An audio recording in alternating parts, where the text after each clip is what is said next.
R Sreelekha IPS ഒരു video ഇന്ന് ഫേസ്ബുക്കിൽ പോസ്റ്റ് ചെയ്തിട്ടുണ്ട്. എന്തത്? ഒരു അച്ഛൻ രണ്ട് മക്കളുടെ അടുത്ത് പറയുന്ന ഒരു കഥയാണ്. ഒരു അച്ഛൻ മക്കളുമായിട്ടുള്ള സംഭാഷണം, അതിൻ്റെ കഥയാണ് പറഞ്ഞിരിക്കുന്നത്.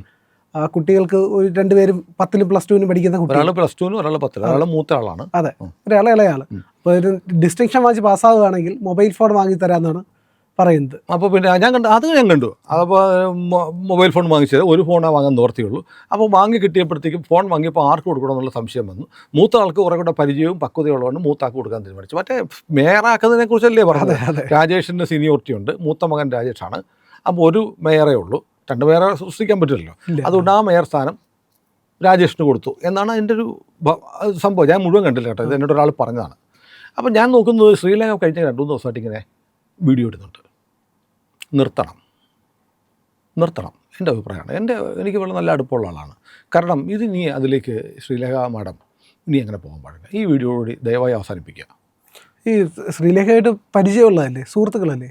പരിചയം എനിക്ക് 25 വർഷത്തെ പരിചയമുണ്ട്. അപ്പോൾ ഈ ഇലക്ഷന് ശേഷം വിളിക്കുക എന്തെങ്കിലും ചെയ്തിരുന്നോ? ഇതിനെ പറ്റിയിട്ട് പറഞ്ഞോ? ഞങ്ങൾ സംസാരിക്കാറുണ്ട്. ശരിക്കും എന്തെങ്കിലും ബുദ്ധിമുട്ടുണ്ടോ? പുള്ളിക്കാരിക്ക് അതൃപ്തിയുണ്ടോ? അല്ല, എന്നോട് ഞങ്ങൾ വ്യക്തിപരമായി സംസാരിച്ചതൊന്നും ചാനലിൽ പറയാനില്ല. ശ്രീലേഖ മാഡത്തിന് അറിയാം. കാരണം ഞങ്ങൾ ഈ ഒരു കാലനൂറ്റാണ്ട് കാലത്തെ പരിചയമുണ്ട്. പല കാര്യങ്ങളും സംസാരിക്കാറുണ്ട്. അന്ന് പുള്ളിക്കാരി ഈ പറഞ്ഞ പോലെ ഔദ്യോഗിക ചുമതല ഉണ്ടായിരുന്നപ്പോഴും ഞങ്ങൾ സംസാരിച്ചിട്ടുണ്ട്. ചില കാര്യങ്ങൾ വാർത്തയ്ക്ക് വേണ്ടി സംസാരിച്ചിട്ടുണ്ട്. വാർത്തയ്ക്ക് വേണ്ടി സംസാരിച്ചതിൽ പത്രത്തിൽ കൊടുക്കാമെന്ന് മാത്രമേ കൊടുത്തിട്ടുള്ളൂ, അല്ലാത്ത കൊടുക്കാതിരുന്നിട്ടുണ്ട്. എന്നോട് പറഞ്ഞ കാര്യങ്ങളൊന്നും എനിക്കൊരു ചാനലിൻ്റെ മുന്നിൽ പറയേണ്ട കാര്യമില്ല. അത് ഒരു മാധ്യമധർമ്മം, ഒരു മാധ്യമ പ്രവർത്തകൻ്റെ എത്തിക്സിൽ നടക്കുന്നതല്ല. പക്ഷേ എനിക്കൊരു വിഷമമുണ്ട്. ശ്രീലേഖ കഴിഞ്ഞ ദിവസം ഒരു യൂട്യൂബ് ചാനലിൽ ഇൻ്റർവ്യൂ കൊടുത്തിട്ട് അതിലേ ഇപ്പോൾ കൊളായത്.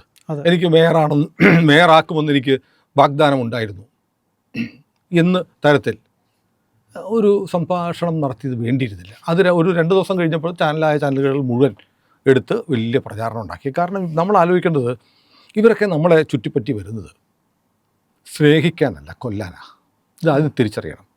വളരെ പ്രധാനപ്പെട്ട ഒരു കാര്യമാണ്. നമ്മളെ നന്നാക്കാനല്ലെന്നേ മാധ്യമങ്ങൾ വരുന്നത്. മാപ്രകൾ ഇതൊക്കെ ഉണ്ടാക്കിയതാണ് എന്ന് ശ്രീലേഖ പറയുന്നു. EMS പറഞ്ഞൊരു കാര്യം ഓർമ്മ വരുന്നുണ്ട്. മനോരമ നമ്മളെ പറ്റി എന്തെങ്കിലും നല്ലത് എഴുതുകയാണെങ്കിൽ നമുക്ക് എന്ത് കുഴപ്പമുണ്ടെന്ന് മനസ്സിലാക്കാം എന്ന് പറയുന്ന പോലെ ശ്രീലേഖ മാഡം ഈ പോസ്റ്റ് ഡീൽ പരിപാടി നിർത്തണം. കാരണം ഇറ്റ്സ് ടു മച്ച്. നമ്മൾ ഈ പറഞ്ഞ പോലെ ഒരുപാട് കാലത്തെ പരിചയമുള്ള ഒരു സുഹൃത്തെന്ന നിലയിൽ ഈ പറഞ്ഞ പോലെ ശ്രീലേഖ BJP ആവുന്നതിന് മുമ്പുള്ള സൗഹൃദമാണ്. അതുകൊണ്ട് നിർത്തണം, ഈ കമൻറ്റ്സ് നിർത്തണം. ആവശ്യമില്ലാതെ മാധ്യമപ്രവർത്തകരെ കാണരുത്. മാധ്യമപ്രവർത്തകർ ഒരു കാലത്തും ശ്രീലേഖയെ സഹായിക്കില്ല. ശ്രീലേഖ പോലീസിലായിരുന്നപ്പോൾ മാധ്യമപ്രവർത്തകരെ കണ്ടിട്ടുണ്ട്. അന്ന് മാധ്യമപ്രവർത്തകർ താങ്കൾ പറയുന്നത് കേട്ടിട്ട് ഒരുപാട് അഗ്രസീവ് ആവാതെ തിരിച്ചു പോകും. അത് പോലീസുകാരി ആയതുകൊണ്ടാണ്. ഇപ്പം അങ്ങനെ you are a politician. Public ഓഡിറ്റിന് വിധേയമാകുന്ന ആളാണ്. അതുകൊണ്ട് പബ്ലിക് ഓഡിറ്റിൽ നമ്മൾ 100% ശരിയാണെങ്കിൽ പോലും നമ്മളെ 100% കുഴപ്പത്തിലാക്കാനാണ് BJPക്കാരി ആയതുകൊണ്ട് മാധ്യമങ്ങൾ ശ്രമിക്കുക എന്നുള്ള ബോധമാധ്യമം ഉണ്ടാവണം. അപ്പോൾ അനാവശ്യമായി വീട്ടിൽ മൈക്കും ക്യാമറയായിട്ട് വരുന്ന ആളുകളെ ഒഴിവാക്കുക. അല്ലെങ്കിൽ അത്ര ട്രസ്റ്റ് വർത്തിയായ ആളോട് സംസാരിക്കുക. എന്നിട്ട് പറയുക, ഞാൻ ഈ പറയുന്ന കാര്യങ്ങൾ ഓഫ് ദ റെക്കോർഡാണ്, പുറത്തു പോകരുത് എന്ന് പറഞ്ഞാൽ പുറത്തു പോവില്ല എന്ന് ബോധ്യമുള്ളവരോട് മാത്രം എന്തെങ്കിലും ആത്മസംഘർഷങ്ങളോ മനസ്സിലുള്ള വിഷമങ്ങളോ പങ്കുവയ്ക്കുക. അതൊരിക്കലും പുറത്തു പോകത്തില്ല. മാഡത്തിന് അറിയാതെ ഞാൻ പറയുന്നത് മാഡത്തിന് മനസ്സിലാവും. അതുകൊണ്ട് മാഡം ശ്രീലേഖ BJPയുടെ സ്ഥാനാർത്ഥിയാണ്. ഞാൻ പറയുന്നത് മാഡം ശ്രീലേഖ അണ്ണാമലയെ ഓർക്കണമെന്നാണ്. അണ്ണാമലയെ ശ്രീലേഖയെ പോലെ സർവീസിലിരിക്കെ IPS കളഞ്ഞിട്ട് BJP ചേർന്ന ആളാണ്. 3% വോട്ട് ഷെയർ ഉണ്ടായിരുന്ന BJPയെ 11% എത്തിച്ചു. അണ്ണാമല ഒരു ദിവസം പോലും തമിഴ്നാട്ടിൽ മുഴുവൻ നടക്കുകയായിരുന്നു അല്ലേ, പദയാത്രകളായിട്ട് നടന്ന് BJPയെ 3%-ൽ നിന്ന് 11% എത്തിച്ച് അണ്ണാമലയെ ഒരു ദിവസം എടുത്ത് മാറ്റി. കാരണം അണ്ണാമല ഈ നടപ്പൊക്കെ നടന്നിട്ടും BJPക്ക് വോട്ട് ഷെയർ കൂടിയിട്ടും സീറ്റുകൾ കൂടിയില്ല. അപ്പോൾ ഒരു രാഷ്ട്രീയ പാർട്ടിക്ക് വേണ്ടത് എന്താണ്? ഭരണ വിജയമാണ്, തീർച്ചയായിട്ടും വിജയമാണ്. അപ്പോൾ അതിന് തടസ്സം അണ്ണാമലയുടെ നിലപാടുകളാണ്. AIADMK ആയിട്ടുള്ള സഖ്യം വേണ്ട എന്നുള്ള നിലപാട്. AIADMKയും BJPയും ചേർന്നാൽ ഭരണം കിട്ടുന്നൊരു സാഹചര്യമുണ്ട്. അപ്പോൾ AIADMKയുടെ ഡിമാൻഡ് എന്താണ്? അണ്ണാമലയെ മാറ്റണം. അണ്ണാമലയെ മാറ്റി. അണ്ണാമല ഇപ്പോഴും BJPയുടെ ഏറ്റവും മുതിർന്ന നേതാവായിട്ട് വളരെ സജീവമായിട്ടുണ്ട്. അണ്ണാമലയോട് അണ്ണാമലയെ ഇതുപോലെ ശ്രീലേഖയെ ആക്രമിച്ചതുപോലെ അണ്ണാമലയെ എടുത്ത് ആക്രമിക്കുന്നു. അണ്ണാമലയെ കിട്ടിയില്ല, ഒരൊറ്റ ഇൻ്റർവ്യൂവിന് കിട്ടിയില്ല. അതാണ് പ്രശ്നം. അപ്പോൾ അതുകൊണ്ട് രാഷ്ട്രീയമായ ഒരു പക്വത എന്ന് പറയുന്നത്, മാധ്യമങ്ങൾ നമ്മുടെ സുഹൃത്തുക്കളല്ല എന്ന് ഓരോ BJPക്കാരൻ്റെയും ഉള്ളിൽ ഒരു ബോധ്യം ഉണ്ടാവണം. ആ ബോധ്യം ഇല്ലാതെ വന്നതുകൊണ്ടാണ്, ആ ജാഗ്രത കുറവ് കൊണ്ടാണ് ഒരു യൂട്യൂബ് ചാനലിൽ വന്ന ഇൻ്റർവ്യൂവിനെ തുടർന്ന് ശ്രീലേഖയ്ക്ക് നിരന്തരം ഞാൻ അങ്ങനെയല്ല സ്വയം വെളുപ്പിക്കാൻ 2-3 ദിവസമായിട്ട് അടുപ്പിച്ച് ഇങ്ങനെ പോസ്റ്റ് ഇട്ടുകൊണ്ടിരിക്കുക അല്ലേ? അതെ. അത് അറിയാതെ നാവിൽ നിന്ന് വീഴുന്ന ഒരു സാധനം എടുത്തു വെച്ചിട്ട് മാധ്യമങ്ങൾ ഉപയോഗിക്കും. അതുകൊണ്ട് എനിക്ക് അവരോട് വളരെ സ്നേഹബുദ്ധിയാണ് എനിക്ക് പറയാനുള്ളത്. ഈ പോസ്റ്റഡികൾ, ഈ വിഷയം ഉറപ്പായിട്ടും ശ്രീലേഖ അവസാനിപ്പിക്കണം. ശ്രീലേഖ പാർട്ടി അച്ചടക്കം പാലിച്ച് നിന്നാൽ ശ്രീലേഖയ്ക്ക് ഒരുപാട് വലിയ പദവികൾ വരും. നമ്മൾ കഴിഞ്ഞൊരു വീഡിയോ പറഞ്ഞു, ശ്രീലേഖയ്ക്ക് ഒരു പക്ഷേ ക്യാബിനറ്റ് റാങ്കുള്ള പദവി പോലും വരാം. കിരൺ ബേഡിയിലെ ലഫ്റ്റനൻറ്റ് ഗവർണറായി അല്ലേ? ശ്രീലേഖയ്ക്ക് എന്തായിക്കൂടെ? ഉറപ്പായിട്ടും. അപ്പോൾ അതുകൊണ്ട് സംസാരിക്കുമ്പോൾ ജാഗ്രത വേണം.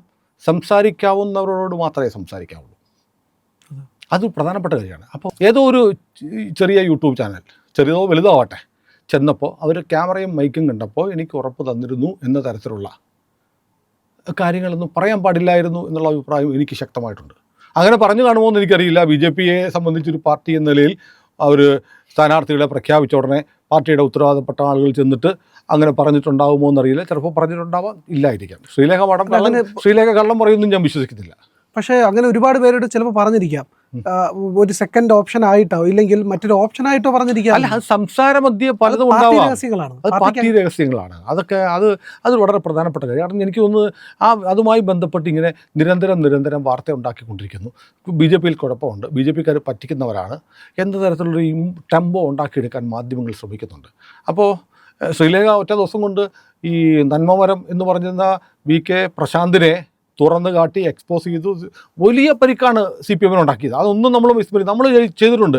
ശ്രീലേഖ ഒറ്റ ദിവസം കൊണ്ട് തരിപ്പണമാക്കി CPMൻ്റെ നന്മമരത്തെ തകർത്ത് കളഞ്ഞു. അവിടെയൊക്കെ വളരെ പക്വതയോടെയും പാകതയോടെയുമാണ് ശ്രീലേഖ ഇടപെട്ടത്.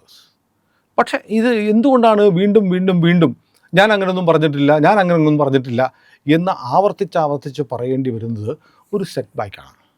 അത് എങ്ങനെ സംഭവിച്ചു എന്നുള്ള ആത്മപരിശോധന ശ്രീലേഖ നടത്തണം. കാരണം ഈ ഒരു വിജയം BJPക്ക് തിരുവനന്തപുരത്ത് ജയിക്കാൻ കഴിയുന്നത് BJPക്കാരുടെ മിടുക്കുകൊണ്ടെന്നല്ല. നമ്മൾ ആരെങ്കിലും കണ്ടിട്ടുണ്ടോ? ത്രിപുരയിൽ 2018 അല്ലേ, ത്രിപുരയിൽ അധികാരം കിട്ടി. അതിൻ്റെ പിന്നിൽ പണിയെടുത്തതാരാണ്? അല്ലെങ്കിൽ 2014 നരേന്ദ്രമോദി അധികാരത്തിൽ വന്നു, അതിൻ്റെ പിന്നിൽ പണിയെടുത്തതാരാ? മോദിയും അമിത്ഷായും മാത്രമാണോ? പതിനായിരക്കണക്കിന് പേർ, ഒരധികാരത്തോടും പ്രതിപത്തി ഇല്ലാത്ത, പേരറിയാത്ത അല്ലേ, ഒരുപാട് പേരുടെ അധ്വാനത്തിൻ്റെയും സഹനത്തിൻ്റെയും ജീവത്യാഗത്തിൻ്റെയും ഫലമാണ് BJPക്ക് കിട്ടിയ അധികാരം. ത്രിപുരയിൽ കിട്ടിയത്, ഡൽഹിയിൽ കിട്ടിയത്, ഏത് സംസ്ഥാനത്ത് കിട്ടിയതും, കേരളത്തിൽ പോലും ഈ പറയുന്ന BJPക്ക് അതേടാ ഞാൻ BJP ആണ് എന്ന് ചങ്കു വിരിച്ച് തണ്ടല് നിവർത്തി തലയുറത്തി പറയാൻ കഴിയുന്നത് 100 കണക്കിന് ആളുകളുടെ ത്യാഗമുണ്ട്. എത്ര പേരുടെ ജീവൻ വീണു പോയിട്ടുണ്ട്.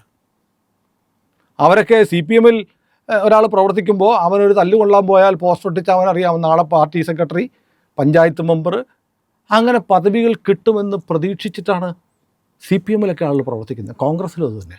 പക്ഷേ BJPക്ക് കഴിഞ്ഞൊരു 30 വർഷം മുമ്പ് ജനസംഘത്തിൻ്റെയോ BJPയുടെ ചരിത്രം എടുത്ത് നോക്കൂ. ഇതാണെന്ന് പറയാൻ പറ്റാത്ത കാലത്തും പണിയെടുത്ത 10,000 ആളുകളുണ്ട്. അവർ കെട്ടിപ്പടുത്തതാണ് ഈ പ്രസ്ഥാനം. പഴയ സംഘപ്രവർത്തകർ വെച്ച് പറയില്ലേ, പഴയല്ല ഇപ്പോഴും, പോകുമ്പോൾ തോളത്തൊരു സഞ്ചി ഉണ്ടാവും, ഒരു ടോർച്ചും ഒരു ഏത്തപ്പഴവും, ഇട്ടു മാറാനൊരു തുണിയില്ലാത്ത, അല്ലേ, ഉടുതുണിക്കും മറുതുണിയില്ലാതെ പ്രവർത്തിച്ച ആളുകളുണ്ട്. നിങ്ങൾ കമ്മ്യൂണിസ്റ്റുകാരുടെ ഒളിവിലെ ഓർമ്മകളും ത്യാഗനിർഭരമായ സേവനങ്ങളും പഠിച്ചുള്ളൂ. സംഘപ്രവർത്തകൻ്റെ അറിയണം, പട്ടിണിയാണ്, ആഹാരമില്ല, കിടക്കാനിടമില്ല, ചെരുപ്പില്ല. മോദിയെക്കുറിച്ച് പറഞ്ഞു കേട്ടിട്ടുണ്ട്. മോദിയെ ആരാണെന്ന് ഞാൻ മറന്നുപോയി. മോദിയെ അദ്ദേഹത്തിൻ്റെ ഗുരുതുല്യനായ ഒരാൾ കണ്ടപ്പോൾ പറഞ്ഞു, 2 രൂപ കൊടുത്തിട്ട് പറഞ്ഞു നീ ഒരു ചെരുപ്പ് വാങ്ങണം എന്ന് പറഞ്ഞു. ശരി, മോദി അത് വാങ്ങിച്ചത്. പ്രധാനമന്ത്രി നരേന്ദ്രമോദി ചെരുപ്പ് വാങ്ങാൻ 2 രൂപ കൊടുത്തു, 2 രൂപ പോക്കറ്റിലിട്ട് പോയി. ഒരാഴ്ച കഴിഞ്ഞ് വീണ്ടും കണ്ടപ്പോഴും മോദിയുടെ കാലിൽ ചെരുപ്പില്ല. അപ്പോൾ ചോദിച്ചു, നീ 2 രൂപ ഞാൻ തന്നില്ലേ, നീ ചെരുപ്പ് വാങ്ങിച്ചില്ലേ? ഇല്ല ജി, എനിക്ക് വിശപ്പായിരുന്നു പ്രധാനം, ഞാൻ അതുകൊണ്ട് ഭക്ഷണം കഴിച്ചു എന്ന് പറഞ്ഞു.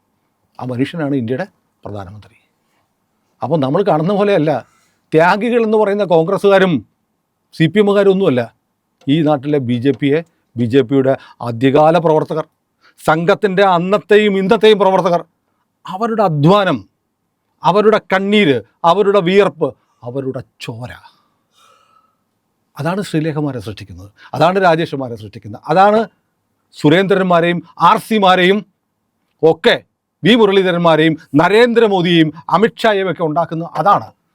അവരുടെ അധ്വാനം, അവരുടെ ത്യാഗമാണ്. ഈ ഓർമ്മ വേണം. പാർട്ടിയിലേക്ക് BJP-യിലേക്ക് പെട്ടെന്ന് വന്ന ആളുകൾക്കൊന്നും മനസ്സിലാവില്ല. ഓർമ്മകൾ ഉണ്ടായിരിക്കണം. ആ ഓർമ്മകൾ ഉണ്ടായില്ലെങ്കിൽ നമ്മൾ മാധ്യമങ്ങളുടെ ഇരയായിട്ട് മാറും. മാധ്യമങ്ങൾ നമ്മളെ ഇരയാക്കുന്നത്, നമ്മളെ കാണുമ്പോൾ ചിരിക്കുന്നു, നമ്മളെ കാണുമ്പോൾ ക്യാമറയുടെ കണ്ണുകൾ തുറക്കുന്നത്, നമുക്ക് നേരെ മൈക്ക് നീട്ടുന്നതും നമ്മളെ സഹായിക്കാനല്ല, നമ്മളെ നശിപ്പിക്കാനാണ്.